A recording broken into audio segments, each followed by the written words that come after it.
നേമത്തെ NDA സ്ഥാനാർത്ഥിയും BJP സംസ്ഥാന അധ്യക്ഷനുമായ രാജീവ് ചന്ദ്രശേഖർ നാമനിർദ്ദേശ പത്രികയിൽ പൂർണ്ണ സ്വത്ത് വിവരം വെളിപ്പെടുത്തിയിട്ടില്ലെന്ന് കാണിച്ച് കോൺഗ്രസ് തെരഞ്ഞെടുപ്പ് കമ്മീഷന് പരാതി നൽകി. ബംഗളൂരുവിലെ വീടിന്റെ വിശദാംശങ്ങൾ മറച്ചുവെച്ചുവെന്നാണ് പരാതി. രാജീവ് ചന്ദ്രശേഖരൻ അയോഗ്യനാക്കണമെന്നാവശ്യപ്പെട്ടാണ് കോൺഗ്രസ് പരാതി നൽകിയത്. സുനിൽ ഐസക് വിവരങ്ങൾ നൽകും. സുനിൽ, ഈ നാമനിർദ്ദേശ പത്രികയോടൊപ്പം സ്വത്ത് വിവരങ്ങളൊക്കെ സമർപ്പിക്കേണ്ടതുണ്ട്. രാജീവ് ചന്ദ്രശേഖർ സമർപ്പിച്ച സ്വത്ത് വിവരം അപൂർണമാണെന്നുള്ള പരാതിയാണ് കോൺഗ്രസ് ഉന്നയിക്കുന്നത്. എന്തൊക്കെയാണ് അവർ ചൂണ്ടിക്കാണിക്കുന്നത്?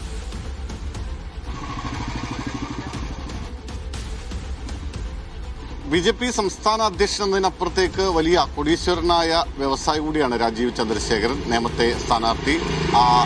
നാമനിർദ്ദേശ പത്രികയ്ക്കൊപ്പം കൊടുക്കേണ്ട സ്വത്ത് വിവരത്തിൽ തന്റെ പൂർണ്ണ സ്വത്ത് വിവരങ്ങൾ അദ്ദേഹം നൽകിയിട്ടില്ല എന്ന ആരോപണമാണ് കോൺഗ്രസ് ഉന്നയിക്കുന്നത്. അതിന്റെ ഒരു ഉദാഹരണമായി അവർ ഉയർത്തിക്കാണിക്കുന്നത് ബംഗളൂരു കോറമംഗലയിലുള്ള രാജീവ് ചന്ദ്രശേഖരന്റെ ഏതാണ്ട് 200 കോടിയോളം രൂപ വിലമതിക്കുന്ന വീടിനെ കുറിച്ചുള്ള വിശദാംശങ്ങൾ ഈ സത്യവാങ്മൂലത്തിനൊപ്പം ഇല്ല എന്നതാണ്. അത് കോറമംഗലയിൽ 1.7 ഏക്കർ സ്ഥലത്താണ് ഈ വീട് സ്ഥിതി ചെയ്യുന്നത്. അത് ബംഗളൂരു നഗര മധ്യത്തിലാണ്. അതിന് ഏതാണ്ട് 200 കോടി രൂപ ആ വീടിന് മാത്രം വാല്യൂ ഉണ്ട് എന്നാണ് കോൺഗ്രസ് പറയുന്നത്. ആ വീടിന് കരമടച്ചതിന്റെ റെസീറ്റ് അടക്കം ഉയർത്തിക്കാട്ടിക്കൊണ്ടാണ് കോൺഗ്രസ് തെരഞ്ഞെടുപ്പ് കമ്മീഷൻ ഇത്തരമൊരു പരാതി കൊടുത്തിരിക്കുന്നത്. മാത്രമല്ല 2004 ലോക്സഭാ തെരഞ്ഞെടുപ്പിൽ മത്സരിക്കുന്ന സമയത്ത് ഈ വീടിന്റെ വിശദാംശങ്ങൾ അദ്ദേഹം തന്റെ നാമനിർദ്ദേശ പത്രികയിലെ സത്യവാങ്മൂലത്തിനൊപ്പം നൽകിയിരുന്നു. അത് മറച്ചു വെച്ചിരിക്കുന്നു എന്നാണ് കോൺഗ്രസിന്റെ ആരോപണം. അതുകൊണ്ട് തന്നെ അദ്ദേഹത്തെ അയോഗ്യനാക്കണമെന്ന ആവശ്യം ഉന്നയിച്ചുകൊണ്ടാണ് ഇപ്പോൾ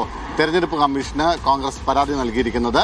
എന്തായാലും ആ വിഷയത്തിൽ നിയമത്തിന്റെ വഴി നിയമപരമായി മുന്നോട്ട് പോകുമെന്നാണ് ബിജെപി പ്രതികരിച്ചത്. ഇന്നലെ വൈകിട്ട് ഈ വിഷയത്തിൽ ബിജെപി സംസ്ഥാന അധ്യക്ഷൻ രാജീവ് ചന്ദ്രശേഖരന്റെ പ്രതികരണം തേടിയെങ്കിലും അത് ലഭ്യമായിരുന്നില്ല. ഇന്നലെ വൈകിട്ട് ബിജെപി നേതാവ് എസ് സുരേഷാണ് ഇതുമായി ബന്ധപ്പെട്ടുകൊണ്ടുള്ള ഒരു പ്രതികരണം നടത്തിയത്. അദ്ദേഹം പറഞ്ഞത് എന്തായാലും അത് നിയമപരമായി തന്നെ ബിജെപി നേരിടും, അത്തരം പരാതിയുള്ള ആളുകൾ കോടതിയെ സമീപിക്കട്ടെ എന്ന നിലപാടായിരുന്നു അവർ ഉന്നയിച്ചത്.